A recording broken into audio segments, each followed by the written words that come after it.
Cipher जाता है army chief के पास भी, फॉरेन ऑफिस में भी, मेरे पास भी आता है। मैं जब वो देखता हूँ मैं हैरान हो जाता हूँ कि इसकी जुर्रत कैसे पड़ी है, कैसे कह सकता है। और फिर जब मैं ये देखता हूँ कि ये कह रहा है एक एम्बेसडर को, अपने प्राइम मिनिस्टर को आपने हटाना है, फिर मैं देखता हूँ कि ये मेरे लिए तो नहीं है, एम्बेसडर तो मुझे जवाब दे, तो मुझे कौन हटा सकता है? पाकिस्तान में मुझे कौन हटा सकता था? एक ही आदमी, जनरल बाजवा।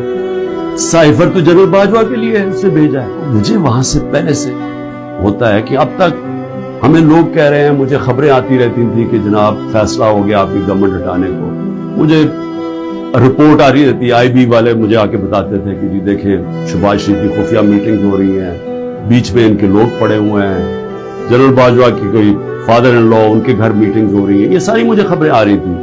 लंदन किसी को भिजवाया जा रहा है।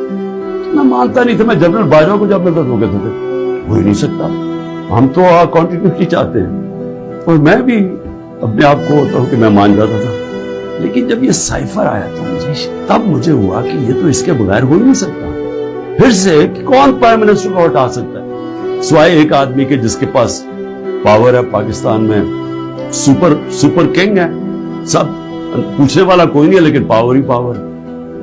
उसके बाद अगले दिन अदम एतमाद असेंबली में टेबल हो जाती है और एकदम हमारे लोग हिलना शुरू हो जाते हैं। और फिर हमारे इत्तेहादी वो भी एकदम हमारे से खुश नहीं होते। इकोनॉमी ग्रो कर रही है, इंडस्ट्री ग्रो कर रही है, तो एकदम ही अदम एतमाद किधर से आ गई। जिसको मैसेज दी थी उसने अपना काम शुरू कर दिया, एजेंसीज ने काम शुरू कर दिया, हमारे लोगों को मैसेजेस आनी शुरू हो गई कि जनाब ISI के लोग एक्टिव हो गए।